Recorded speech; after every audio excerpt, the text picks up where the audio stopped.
Le Barça est prêt à faire son entrée en lice dans la plus belle des compétitions. Les hommes d'Hansi Flick se déplacent à Newcastle sans Lamine Yamal et c'est un détail très important vu le niveau affiché par le numéro 10 barcelonais la saison passée. Heureusement, Hansi Flick a plus de solutions que la saison dernière, à commencer par un certain Marcus Rashford qui a l'avantage de bien connaître l'ambiance chaude de St James Park. Déplacement périlleux pour Barcelone, mais il n'y a pas meilleur moyen de lancer une aventure en Ligue des Champions, surtout avant de recevoir le PSG.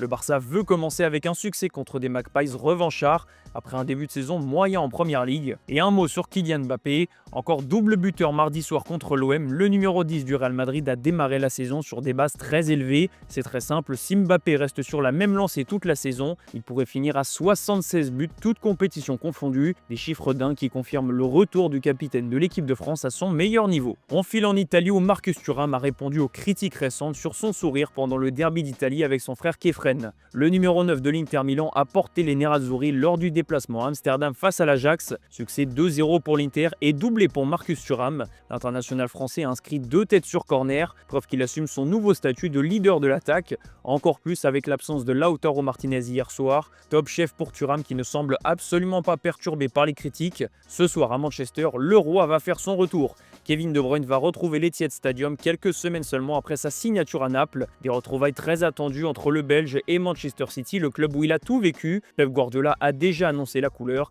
Il a hâte de le revoir, mais après le match. Pour De Bruyne, c'est un retour dans son royaume, là où il a brillé et là où il veut encore briller ce soir. C'est le meilleur buteur du Napoli depuis le début de saison et il entend bien le montrer, même contre son ancien club. Du côté de Manchester City, c'est le premier match de cette nouvelle ère en Ligue des Champions. Pep Guardiola et la direction des Sky Blues ont changé beaucoup de choses dans l'effectif.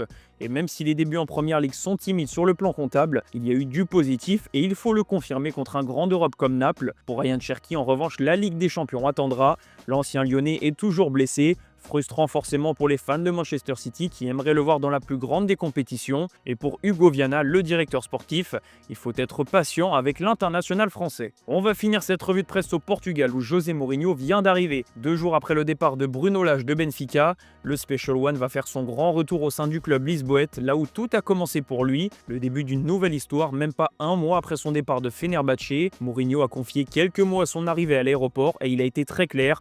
Qui peut refuser Benfica, a-t-il déclaré. Preuve que le Special One est loin de prendre sa retraite. Même si ses dernières saisons sont moins glorieuses, il est toujours ambitieux et il va vouloir le montrer avec le premier club qu'il a entraîné en professionnel. C'est la fin de cette revue de presse les amis, merci de l'avoir suivi.